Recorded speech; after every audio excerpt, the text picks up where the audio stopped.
A very good morning, my dear students. Today we will continue with the topic equilibrium of concurrent forces from the laws of motion. So, what is concurrent forces? Concurrent forces वो forces होती हैं जो एक single point के ऊपर act करती हैं और उनका जो सम होता है वो ज़ीरो होता है. ठीक है, तो जो सिंगल पॉइंट के ऊपर एक्ट करती हैं तो concurrent forces are those forces whose line of action intersect at a common point. Okay, for example ये देखिए, एक फोर्स यहाँ पे लग रही है, एक यहाँ पे लग रही है, एक यहाँ पे लग रही है, तो ये कॉमन पॉइंट के ऊपर एक्ट कर रही है, तो ये क्या होगी? Concurrent forces. डेली लाइफ में हम एक एग्जांपल लेते हैं. We have a photo frame. ठीक है, हम उसको ऐसे हैंग करेंगे दीवार के साथ. ठीक है, तो ये आपका फ़ोटो फ्रेम है. ठीक है, इसको हमने ये दीवार के साथ ऐसे हैंग किया हुआ है. ठीक है, तो मान लीजिए जो थ्रेड है ना, थ्रेड के ऊपर जब यहाँ पे आप इसको हैंग करोगे तो यहाँ पे भी एक टेंशन क्रिएट होएगी और एक यहाँ पे भी टेंशन क्रिएट होगी. टेंशन एक तरह की फोर्स होती है, तो दोनों की जो टेंशन है वो एक सिंगल पॉइंट के ऊपर एक्ट हो रही है. So it's the example of concurrent force. ठीक है, दूसरी एग्जाम्पल, एक बच्चा है कोई. ठीक है, वो क्या कर रहा है? पतंग उड़ा रहा है. ठीक है, उसके हाथ में क्या है? डोर है. ठीक है, ये डोर हो गई और यहाँ पे क्या है उसके पास? ये पतंग है. ठीक है, अब इस डोर के ऊपर भी टेंशन क्रिएट हो रही है और हवा की वजह से ये डोर किसके साथ बांधी है? पतंग के साथ. ठीक है, और हवा भी एक फोर्स लगा रही है, वो किसके ऊपर लगा रही है? पतंग के ऊपर. तो वो भी एक सिंगल पॉइंट के ऊपर जहाँ पे थ्रेड एक्ट करता है, थ्रेड बांधा हुआ है और जो हवा है इसके ऊपर फोर्स लगा रही है, उन दोनों का जो पॉइंट ऑफ एक्शन है वो सेम है. ठीक है, so that is also example of concurrent forces. Is it clear students? So come to the next page.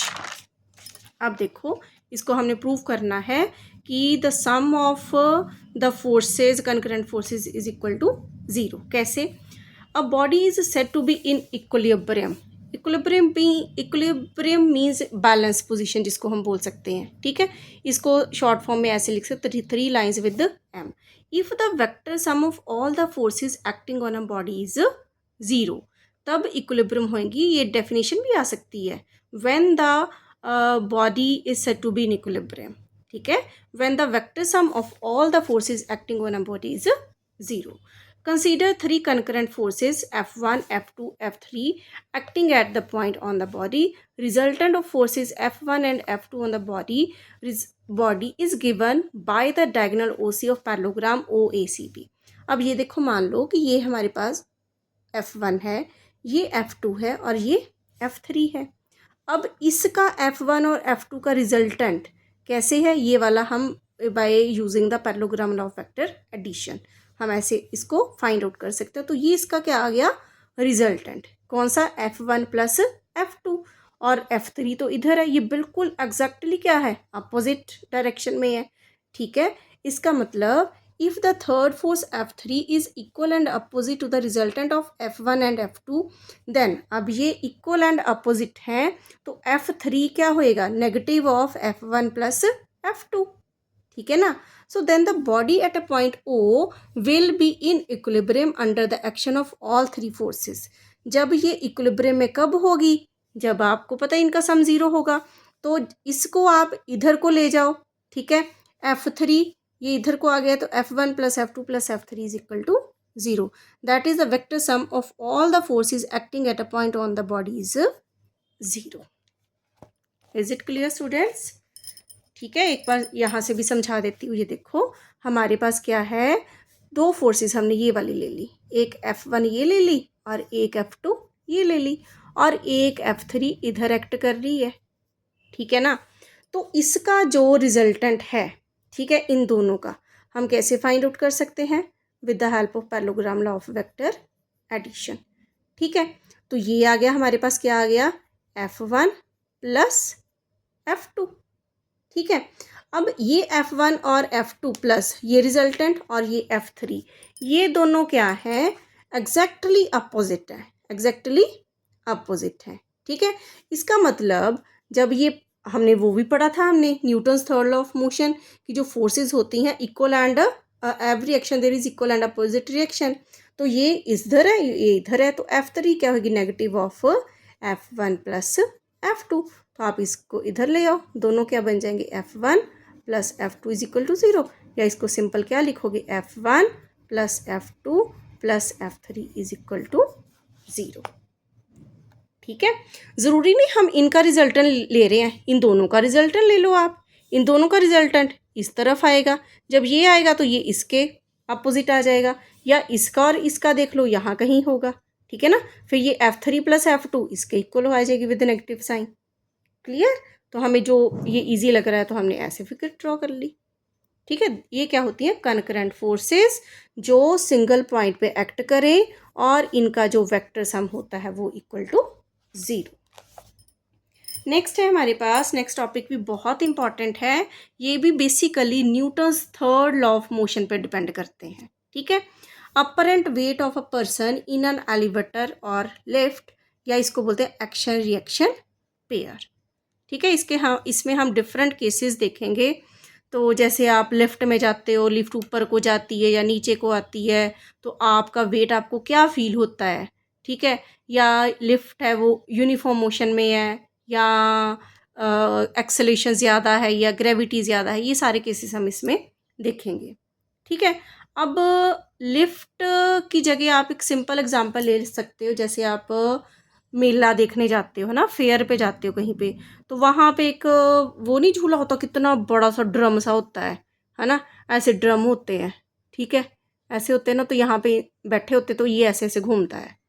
ठीक है, तो जब आप देखोगे कि जब ऐसे ऊपर को जाएगा तो आप क्या फील करोगे, जब आप नीचे को आता है तब क्या फील करते हो, यदि वो स्टेबल है तब क्या फील करते हो।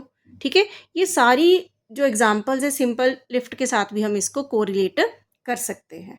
ठीक है, जैसे जैसे मैं केस करवाती हूँ आप उस चीज़ को, आई एम श्योर कि सभी ने ये वाला झूला कभी ना कभी तो लिया ही होगा, है ना, नहीं लिया तो ले लेना।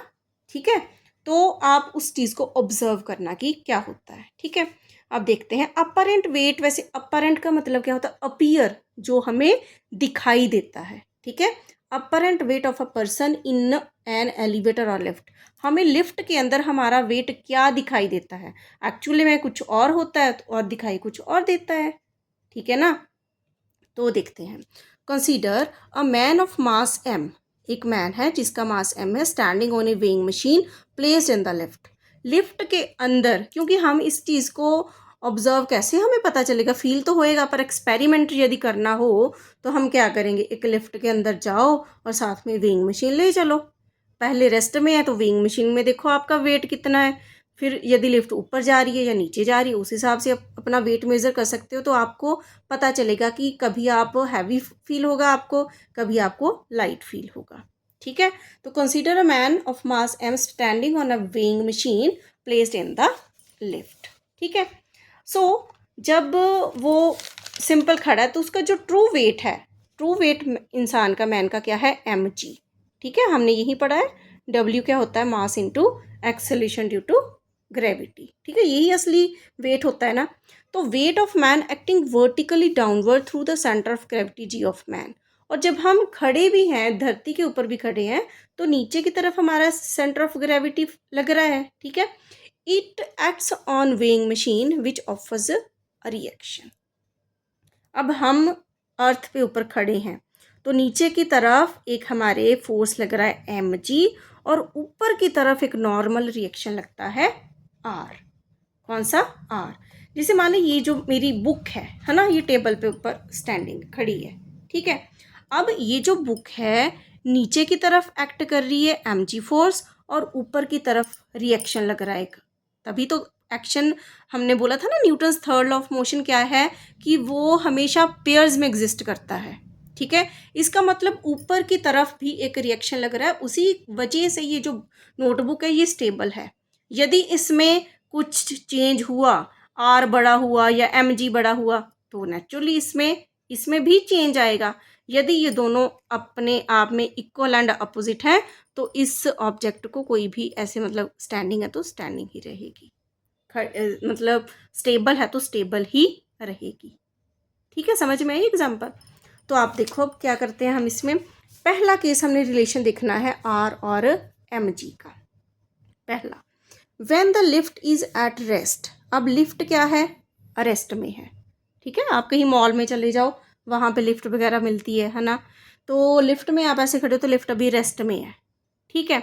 ये मान लो हमने क्या एक लिफ्ट बना ली है, यहाँ पे ये मैन है, ठीक है। अब नीचे की तरफ एक फोर्स लग रही है, कौन सी, एम जी, और अपोजिट क्या लग रहा है, रिएक्शन, नॉर्मल रिएक्शन इसको बोलते हैं। क्या बोलते हैं, नॉर्मल रिएक्शन, ठीक है। अब ये क्या है, एट रेस्ट पे है।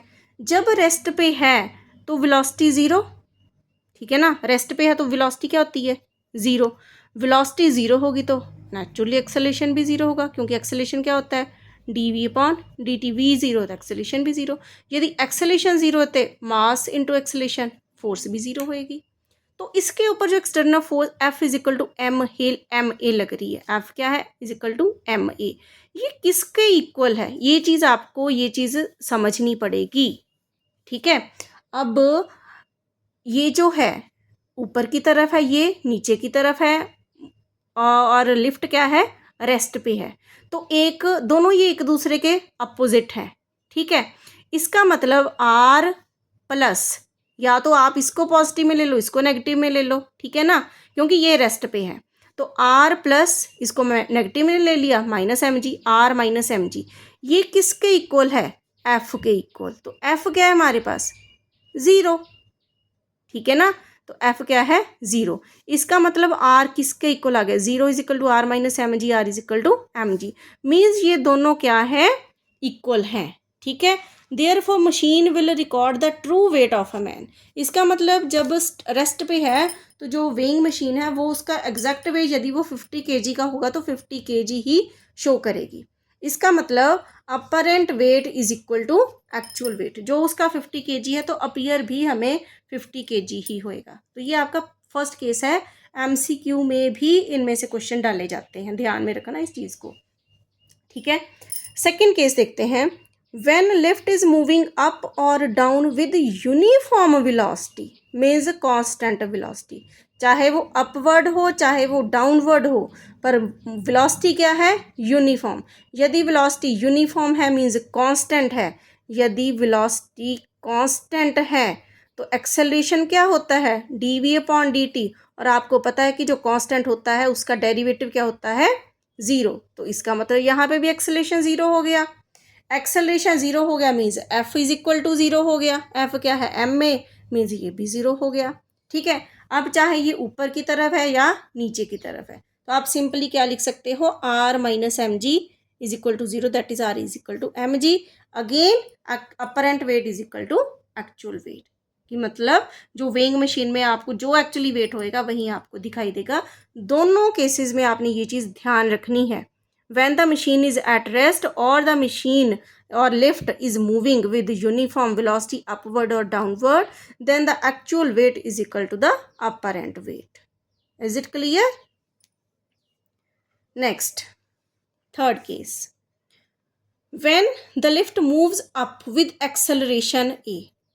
अब हम लिफ्ट के अंदर हैं और जो हमारी लिफ्ट ऐसे ऊपर की तरफ जा रही है, किसके साथ, विद एक्सेलरेशन ए। अब ये ऊपर की तरफ जा रही है, ठीक है। इसका मतलब फोर्स क्या होगी, एम ए, ठीक है। और ये एफ किसके इक्वल होएगा, ऊपर की तरफ जा रही है तो हम आर को पॉजिटिव मानेंगे, ठीक है। आर माइनस, ये अपोजिट में है, नेचुरली आप सिंपल इसको चीज़ वहीं से आई, R plus minus M G, ठीक है। तो ये क्या बन गया, आर माइनस एम जी, ठीक है। अब एम ए, ये माइनस एम जी इधर ले जाओगे प्लस बन जाएगा, इज इक्वल टू आर, या आर इज इक्वल टू, इन दोनों में एम कॉमन निकाला तो ये क्या बन गया, ए प्लस जी या जी प्लस ए। इसका मतलब जो नीचे को क्या एक्ट कर रहा है, वेट एम जी, ऊपर को क्या है, आर क्या है, m g plus m a, m g plus m a, क्योंकि ऊपर की तरफ मूव कर रहा है ना। तो ये देखो रिएक्शन क्या बन गया, एम इंटू जी प्लस ए। तो यहाँ से हमें क्या पता चलता है, सिंपल सी बात है कि आर क्या है, ग्रेटर देन एम जी। देखो आर क्या है, क्या निकला हमारे पास, एम ए प्लस एम जी, ठीक है ना।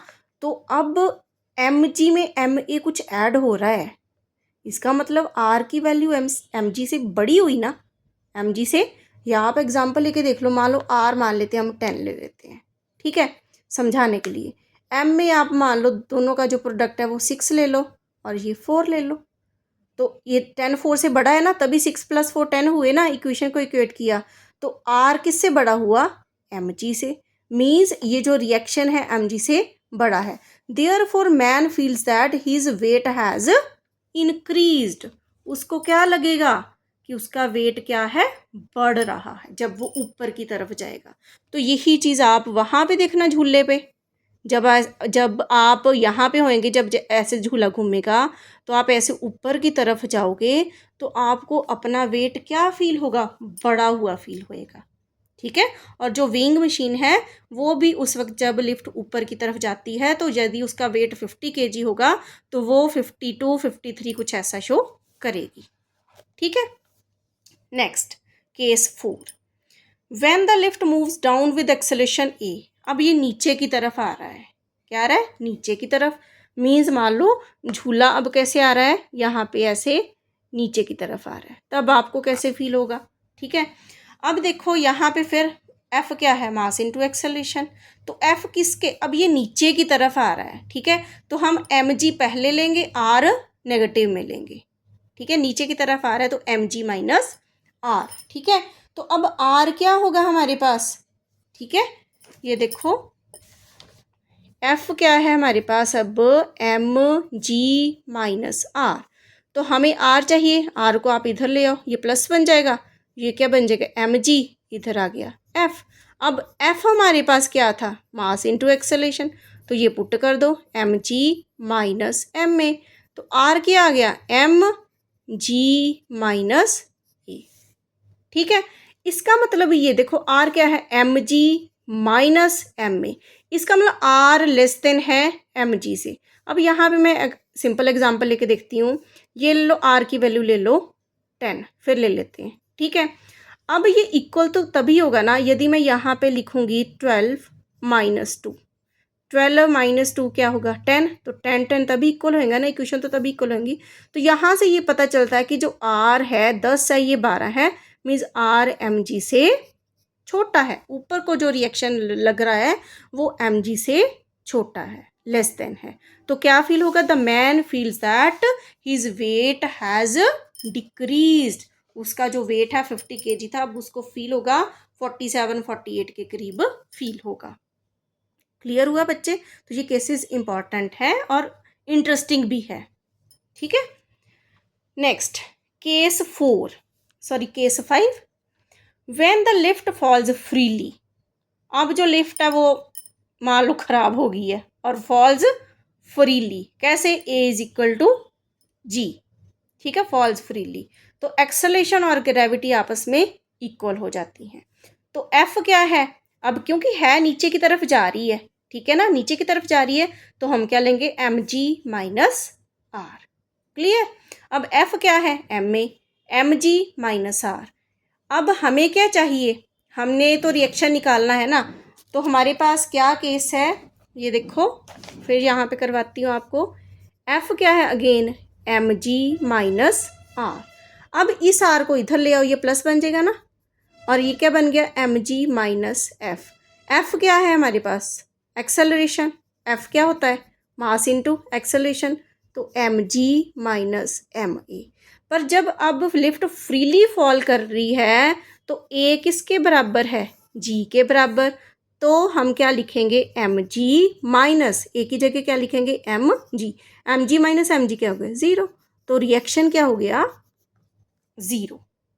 मीन्स ऊपर की तरफ फोर्स ही नहीं लग रही, नीचे की तरफ ही लग रही है, ठीक है ना। इसका मतलब आर क्या आ गया, zero. Therefore apparent wait of a man becomes zero, ठीक है ना, जो उसको दिखाई दे रहा है मतलब वो अपीयर होगा, वो ज़ीरो होगा। Because both man and lift are moving downward with same acceleration g, so there is no force of action or reaction between the man and the lift, hence a man develops a feeling of weightlessness। उसको अपना wait feel ही नहीं होगा बिल्कुल भी। ठीक है, ऐसा ना हो किसी के साथ, पर यदि फ्रीली फॉल होगा जो लेफ्ट एक्सेलेरेशन जी के साथ, तो उसको अपना वेट बिल्कुल भी फील नहीं होगा। ये बच्चे समझ में आया आपको कॉन्सेप्ट? आर क्या होगा यहाँ पे 0, क्योंकि ऊपर की तरफ रिएक्शन बिल्कुल 0 है और ये फ्रीली मूव कर रहा है। लास्ट केस इसका case 6, when lift moves downward with an acceleration greater than जी।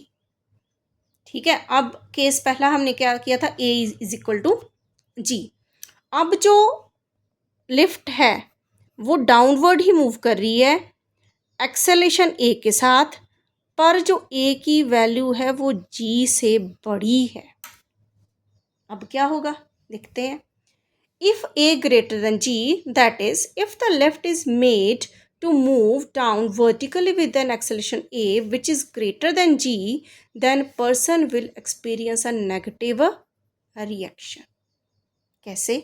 अब यहाँ पे क्या था, मैन था ना, नीचे को mg और ऊपर को क्या लग रहा था r। ठीक है, अब आ तो नीचे की तरफ रहा है ना, तो f क्या होगा mg माइनस r। ठीक है, आर इधर आ जाएगा, प्लस हो जाएगा क्योंकि ये माइनस का इधर plus, M g minus F. तो हमारे पास एफ क्या है, मास इनटू एक्सेलेरेशन। आर क्या आ गया, m g minus m a. पर उन्होंने बोला है, अब मास मास तो सेम है, अब उन्होंने बोला है कि एक्सेलरेशन जी से बड़ा है, पर हम माइनस कर रहे हैं एम जी माइनस ए, मीन्स एक्सेलरेशन ए ग्रेटर देन जी। मान लो ए की वैल्यू हम, ये जो मास तो सेम है, मास को आप रहने दो सिंपल, आप एम इंटू जी माइनस ए देखोगे। ठीक है, अब ए की वैल्यू मान लो आप 5 और जी की वैल्यू ले लो 2। ठीक है, जी की वैल्यू 2 और ए की वैल्यू 5। 2 माइनस 5 कितना हुआ, उन्होंने बोला ना कि ए की वैल्यू बड़ी है ग्रेटर देन जी, तो ए की वैल्यू हमने 5 ले ली, जी की वैल्यू 2 ले ली, तो 2 माइनस 5 क्या हो गया, -3। इसका मतलब ये तो नेगेटिव में आ गया, इसका मतलब जो रिएक्शन होगा वो क्या होगा, नेगेटिव में होगा। और जब रिएक्शन नेगेटिव में होता है तो क्या होता है, in this case person will rise from the floor of lift and crash against the ceiling of the lift. इसमें एक्सीडेंट क्या हो सकता है, यदि एक्सेलरेशन जी से बड़ा हो तो जो मैन है वो, उसके पैर ही उठने शुरू हो जाए, पैर ही उठने शुरू हो जाए और वो लिफ्ट की सीलिंग के साथ जाके टकरा जाए। ठीक है, crash against the ceiling of the lift. ये थे आपके 6 केसेस। ठीक है, इनको ध्यान से अब करना। ठीक है, नेक्स्ट है, ये भी न्यूटन, ये सारे Newton second third law of motion की एग्जांपल्स हैं, बीच में हम सेकंड लॉ भी यूज कर रहे हैं, F is equal to mass into acceleration. ठीक है, देन कनेक्टेड मोशन और मोशन ऑफ कनेक्टेड बॉडीज़, जैसे हमने पुराने ज़माने में देखा होगा, ऐसे कुएं में से पानी निकालना। ठीक है, ये पुली होती है। ठीक है, तो ये उस तरह की एग्जांपल है। तो इसमें आर्टिकल भी पक्का आ जाता है कई बार, और न्यूमेरिकल इसके बेस पे बहुत ज़्यादा आते हैं, कई बार ही आते हैं। ये दोनों जो टॉपिक है बहुत इंपॉर्टेंट है। ठीक है, ध्यान से देखना हमने। ठीक है, अब ये क्या है, एक पुली है। ठीक है, यहाँ पे एक मास ये किया हुआ लटकाया है। ठीक है, और एक मास यहाँ पे है, ये कैपिटल एम है, इसको स्मॉल एम से कर दिया, और कैपिटल एम ये वाला मास इससे बड़ा है, और नेचुरली ये जो बड़ा है तो फिर जो मास है इस तरफ को आएगा। ठीक है, नीचे की तरफ, तो इसका जो एक्सेलेरेशन है वो नीचे की तरफ लगेगा, इसका एक्सेलेरेशन ऊपर की तरफ। इसकी जो टेंशन है, ये टेंशन इसके भी दोनों थ्रेड पे लगेगी, इसके ऊपर भी और इसके ऊपर भी। तो इसका जो एम जी है वो भी नेचुरली, ये तो नीचे डाउनवर्ड एक्ट करता है और ये भी नीचे डाउनवर्ड एक्ट करेगा। ठीक है, ये आपकी ये डायग्राम है। Consider two masses m and m, capital M is more than small m, connected to the two ends of an extensible string passing over a smooth frictionless pulley। और ये जो पुली है ना, ये फ्रिक्शनलेस है, मान के चलते हैं कि कोई फ्रिक्शन इसमें नहीं है। ठीक है, let a be the acceleration produce in the masses. इनमें अब एक्सेलेरेशन, क्योंकि जब मूव करेगा तो नेचुरली वेलोसिटी चेंज होगी, वेलोसिटी चेंज होती तो एक्सेलेरेशन प्रोड्यूस होगा। ठीक है, in the masses the heavier masses m moves down and lighter mass m moves up. सीधी सी बात है कि ये नीचे की तरफ आएगा, ये ऊपर की तरफ, क्योंकि ये इसको खींचेगा, ये भारी है, सीधी सी बात है। Let T be the tension in the string, और ये जो स्ट्रिंग है इसके ऊपर टेंशन टी क्रिएट हो रही है, ठीक है। According to Newton second law of motion, अब Newton second law of motion क्या बोल रहा है, resultant downward force on heavier body of mass m, ठीक है। अब क्या था, डायग्राम यहाँ पे बनाती हूँ मैं एक बार फिर। इधर को पुली है, यहाँ पे कैपिटल M और यहाँ पे mg एक्ट हो रहा है, और टेंशन कौन सी T, और इधर क्या है स्मॉल m, ये आ गया स्मॉल mg, और इधर भी टेंशन हो रही है, तो एक्सेलरेशन क्या है a डेवलप हुआ है, ठीक है। अब हमने resultant downward force on heavier, अब जो हैवियर है ना इसके ऊपर रिजल्टेंट फोर्स देखनी है कौन सी है। Resultant force F is equal to mass into acceleration होता है, ये क्या स्मॉल ए है, ठीक है, mass into acceleration is equal to, अब ये डाउनवर्ड जा रही है ना, तो ये क्या आएगा mg माइनस टी, क्या आएगा ये mg माइनस टी, ठीक है। Similarly resultant upward force on lighter body of mass m, अब इसके ऊपर हमने देखना है, ये ऊपर की तरफ जा रही है, तो इसके ऊपर जो रिजल्टेंट फोर्स क्या है मास इंटू एक्सेलरेशन m में, अब ये ऊपर की तरफ जा रही है, तो हम क्या लिखेंगे t माइनस mg, इसको हम इक्वेशन नंबर क्या लेंगे 2 लेंगे, ठीक है। इसको मैं सॉल्व करके बताती हूँ आपको। ये देखो, तो हमारे पास इक्वेशन क्या बन गई, m a is equal to m g minus T, ये इक्वेशन 1 है, और दूसरी कौन सी बनी थी, mass into acceleration T minus M g, equation number 2। अब दोनों को ऐड करना है, इक्वेशन नंबर 1 और 2 को, लेफ्ट वाले लेफ्ट की साइड ऐड करते हैं, राइट वाले राइट की तरफ, तो ये क्या बन गया m A plus small m a is equal to m g minus T plus T minus M g, minus T और ये कैंसिल हो गए, ठीक है। इसमें क्या एक्सेलरेशन कॉमन निकला m प्लस m, और ये क्या बन गया m g minus M g, तो एक्सेलरेशन क्या बना हमारे पास, यहाँ पे g कॉमन निकाल लो, m माइनस m, ये g आ गया और ये वाली चीज़ नीचे चली गई। तो ये जो है आपका एक्सेलरेशन का फॉर्मूला है, ये आपने याद रखना है, ठीक है।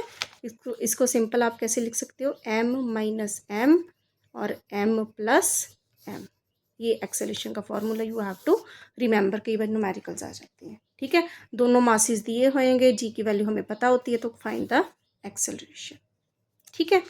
अब ये वाली चीज़ जो है, ठीक है, ये लेस देन 1 है, ठीक है, m minus m, m plus m, ये 1 से छोटी होती है, क्यों, क्योंकि मान लो आप कोई वैल्यू ले लो, इसकी वैल्यू ले लो 10, m की वैल्यू 10 ले लो, इसकी वैल्यू ले लो 5, ठीक है। अब ये क्या है 10 प्लस 5, 10 में से 5 गए 5, 10 5 15 15, 5 1 ज़ा 5 3 ज़ा 1/3, आप देखोगे 0.3 कुछ आएगा ना, तो 1 से छोटा हुआ ना, इसका मतलब ये वाली जो टर्म है 1 से छोटी है, यदि ये छोटी है तो जो एक्सेलरेशन होगा वो भी g से छोटा ही होगा, ठीक है, a की वैल्यू g से छोटी होगी, ठीक है, ये इस केस में।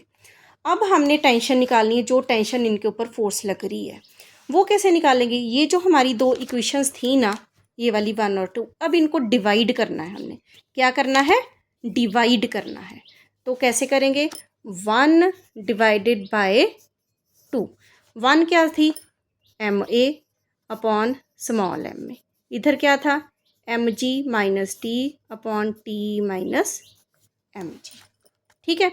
अब ये एक्सेलरेशन ख़त्म हो गया, कट गया, m अपॉन m, ये क्या बन गया m g minus T upon T minus M G, ठीक है।